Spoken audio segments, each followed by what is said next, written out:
नमस्कार मित्रांनो, स्वागत आहे तुमचं माझ्या यूट्यूब चॅनलवरती।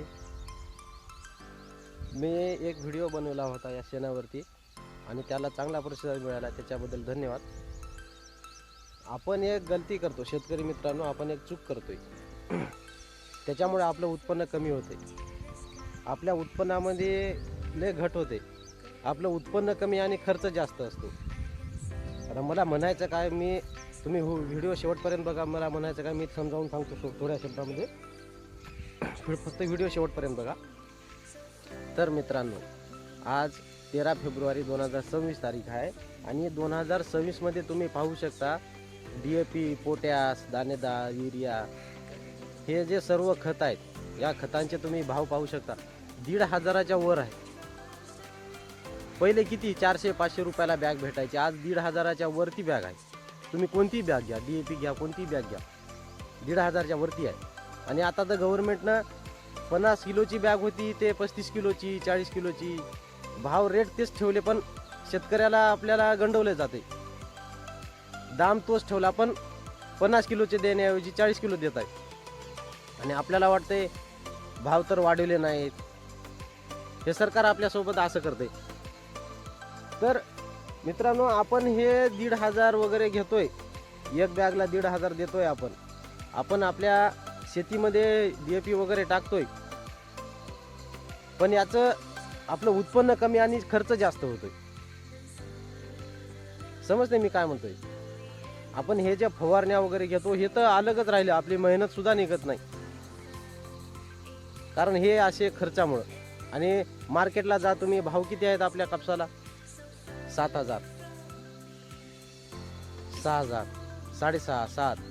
आता सध्या भाव आहे 74, 73 असा भाव चालू आहे मार्केटमध्ये कापसाला। तर मित्रांनो, आपण एवढा खर्च केला DAP वगैरे, हे जे आपण पहिला डोस देतो कापसाला, दाणेदार, हे याचे भाव बघा तुम्ही, 1,500च्या वरती बॅग आहेत आणि आपला खर्च जास्त होतोय, पण कापसाचं उत्पन्न तेवढं होते का? नाही होत। मग मला म्हणायचं हे की आपलं उत्पन्न कमी आणि खर्च जास्त होतोय। तर याच्यावरती मी तुम्हाला एक मुद्दा सांगतो मी। आपण हे आपलं जे शेणाचं खत आहे, आपलं हे शेणाचं खत आपण आता आपल्याकडे असतात 2 नाही तर 3 ढोरा असतात, त्या 2-3 ढेराचं आपल्याला शेण निघणारच किती आहे। तर मित्रांनो, आपण रासायनिक खताचा वापर शक्य होईल तेवढा टाळला पाहिजे, कारण आपलं उत्पन्न कमी होते आणि खर्च जास्त होतो, त्याच्यामुळे रासायनिक खत आपण शक्यतो वापरण्याचं टाळलं पाहिजे।